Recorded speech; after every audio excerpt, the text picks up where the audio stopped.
They moved to the land office. Sarah, Tom, Worth in chains, and half the town crowding the windows. The clerk, a bespectacled man named Horace, unlocked the registry with trembling hands. Sarah didn't need long. She'd memorized every detail of her father's handwriting, the exact date of the sale, the impossible circumstances. The deed was there.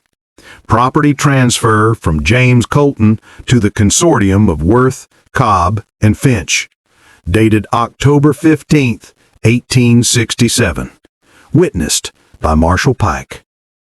But Sarah pulled another paper from her coat, a letter her father had written to the territorial governor, dated October 20th, 1867, 5 days after he'd supposedly sold the ranch. In it, he'd complained about threats from Worth over water rights, about pressure to sell, about his determination to keep the land for his daughter's future. He wrote this after you say he sold, Sarah said, her voice steady despite the tears threatening. And he was murdered November 1st, 3 weeks later, trampled in a stampede that the inquest said was unfortunate but accidental. She turned to Worth and her voice finally broke.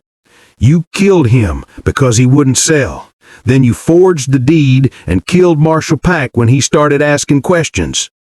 Worth's face had gone to stone, but Finch, sweating, calculating, suddenly spoke up. It was Worth and Cobb. I just handled the paperwork. I didn't know the deed was forged. Shut up, Douglas, Worth hissed. I'm not hanging for you. Finch's composure shattered completely. Pike found out, confronted Worth, and Worth had Cobb run him off that cliff.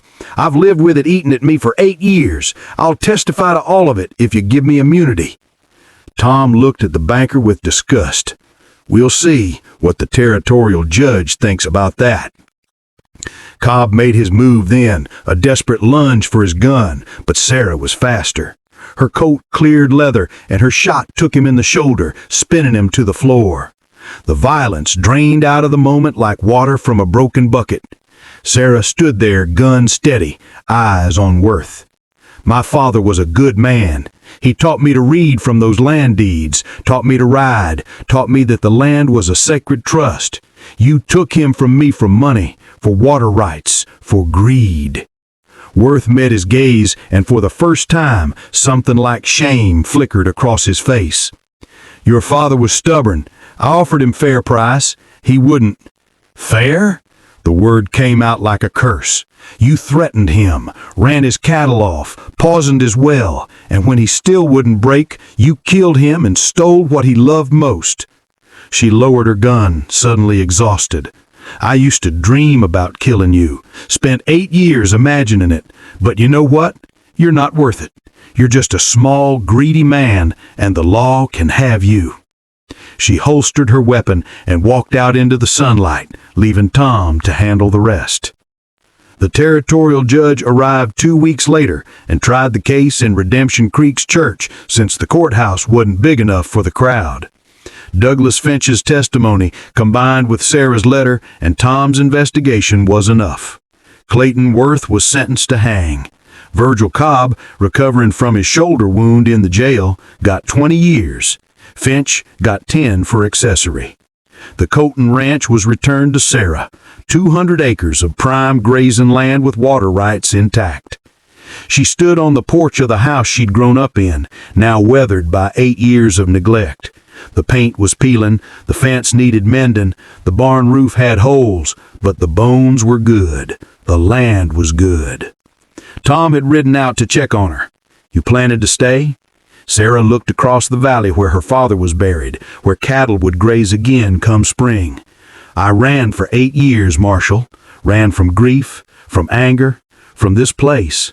I think I'm done running.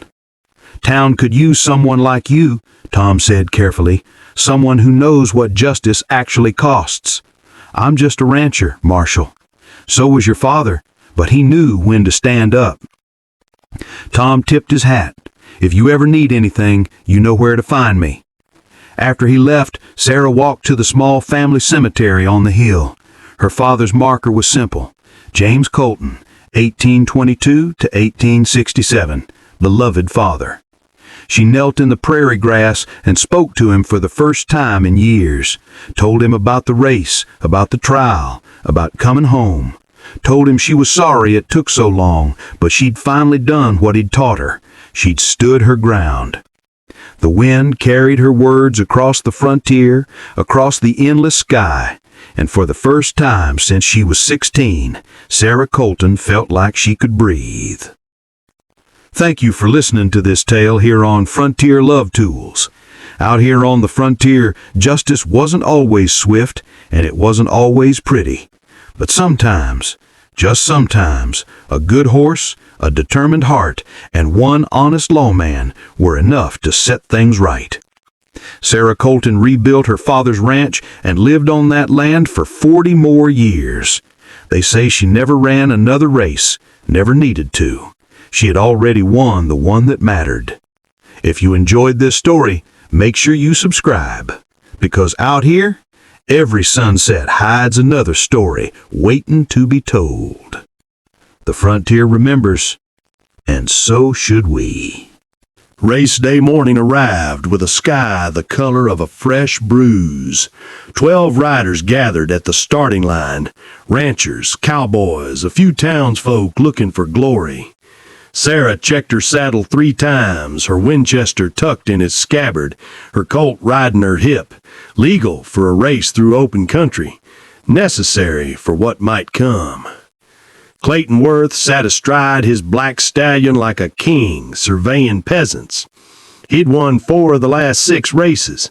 The land registry inspection had always been a formality. He'd glance at the books, sign the certificate, and everyone would go back to pretending Redemption Creek was honest. But this year felt different. Even the crowd sensed it. Marshal Brennan stood at the line, his badge catching the weak morning light. Before the start, he'd pulled Sarah aside. "I know who you are," he'd said quietly. "I know what you're looking for." She'd tensed, ready to run or fight. "And I think you might be right," he'd continued quietly. "But if you're going to do this, do it legal. Win that race. Examine those records. Let the law work." "The law didn't work for my father," she'd said bitterly. "No, but it will for you. I give you my word." She searched his face and found something she hadn't expected, an ally. The starting gun fired. 12 horses exploded forward, churning the street into a storm of dust and thunder. The course ran 3 miles out of town, around Hangman's Bluff and back. Rough country, dangerous terrain, the kind of race where anything could happen and often did. Sarah let the pack pull ahead at first, keeping her mares steady, conserving strength. She watched Worth's stallion take the lead with practiced ease, watched 2 of his ranch hands box in another rider, forcing him wide on a turn. At the mile marker, one of those ranch hands, a hard-faced man named Tuck, dropped back beside her. "You're out of your depth, girl." She didn't answer, just leaned forward and gave her mare her head.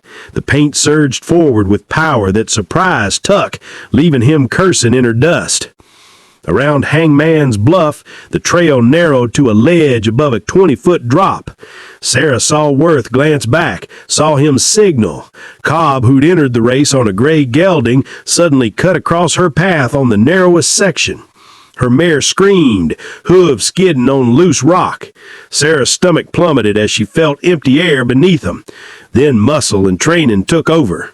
She wrenched the reins. The mare pivoted on her hindquarters, and the crash threw brush on the inside instead of sailing off the edge.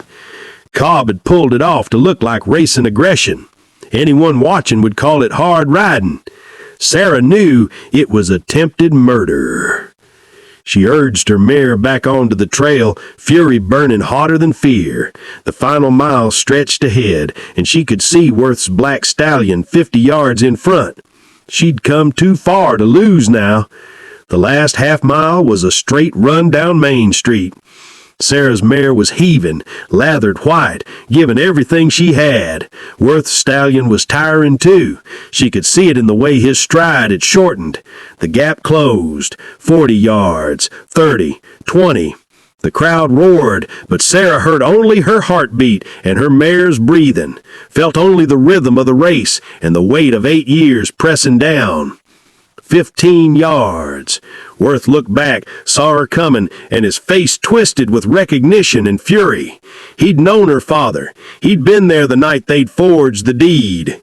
10 yards.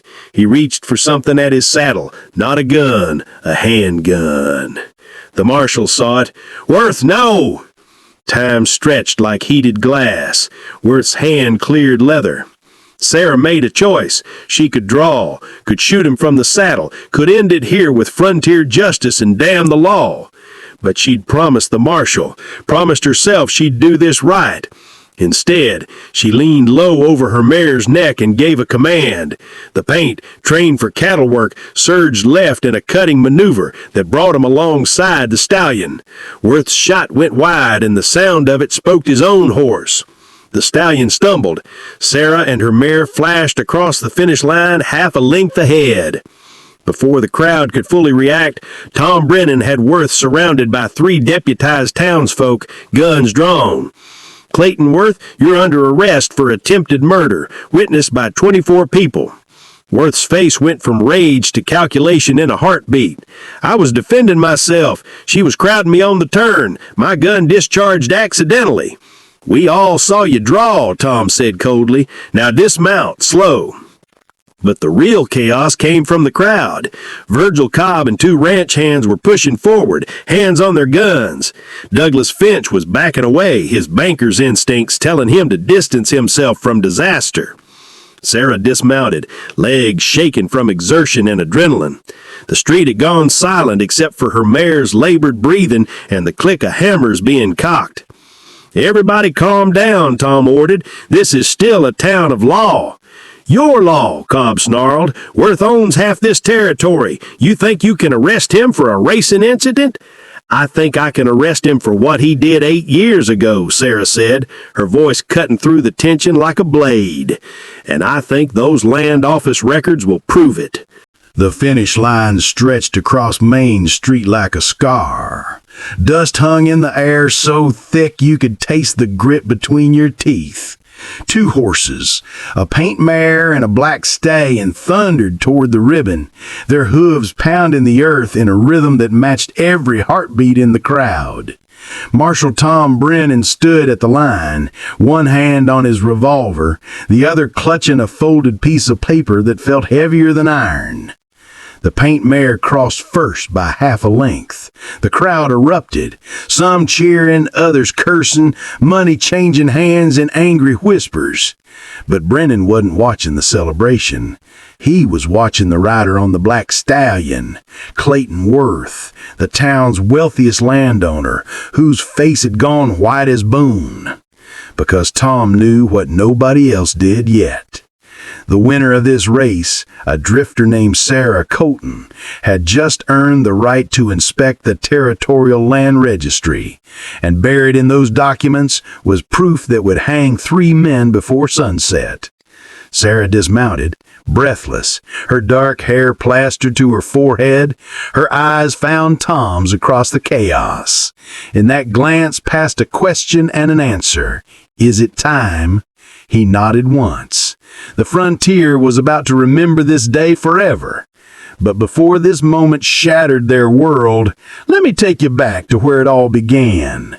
3 days earlier, Redemption Creek was just another tired frontier town clinging to hope and habit. Sarah Colton had arrived at dawn on a dust-colored mare, her saddlebags light, her past heavy. She ridden into town asking only 2 questions. Where could she stable her horse, and when was the next race? The livery owner, old Pete Beerison, had squinted at her like she was a heat mirage. "Races in 3 days, miss. Winner gets $50 and a look at the land office records. Some kind of anniversary tradition the town council dreamed up." He'd spat tobacco juice into the dirt. "Though I can't figure why anyone would care about dusty old papers." Sarah smiled, but it didn't reach her eyes. Sometimes the past is worth more than gold. She'd spent that first day doing what drifters do, keeping quiet and watching close. She mucked stalls for Pete in exchange for boarding, took her meals alone at the boarding house, and asked no questions. But her eyes missed nothing. The way Clayton Worth's ranch hands moved through town like they owned it. The nervous glances folks gave when Worth's foreman, a snake named Virgil Cobb, walked past. The strange deference everyone showed to a third man, banker Douglas Finch, whose soft hands had never done honest work. Marshal Brennan had noticed her too. He'd been a lawman long enough to recognize someone carrying a burden. That evening he'd found her brushing down her mare in the stable's Amber Light. "That's a fine horse for racing," he'd said casually. "She's got heart," she replied, not looking up. "What brings you to Redemption Creek, Miss Colton?" "Just passing through, Marshal." But the way she'd said it, like she was trying to convince herself, told Tom Brennan she was looking for something, or running from it. Maybe both. That night, Sarah had lain awake in her rented room listening to the town settle into sleep. Through her window, she could see the land office across the street, its windows dark, its secrets locked away. Somewhere in those records was the deed to her family's ranch, the 200 acres her father had died defending, the land that 3 men had stolen through forgery and murder 8 years ago. She'd been 16 then, too young to fight, too broken to stay. Now she was back, and the race was her only legal way in. The next morning brought the first whisper of wrong. Sarah was walking her mare to the creek when she overheard 2 of Worth's ranch hands talking outside the saloon. They went quiet when they saw her, but not before she caught the tail end of "Cobb says if anyone looks suspicious, we handle it before race day." Handle it. The words hung in the air like smoke. At the general store, she noticed the clerk, a nervous woman named Ruth, counting out nails with shaking hands. When Sarah asked about entering the race, Ruth's eyes darted to the street. "You'll want to register with Douglas Finch at the bank. But miss, maybe you ought to think twice. Last year's race, 2 riders got thrown. Bad luck, they said. Real bad luck." In her experience, bad luck usually had a name and a gun.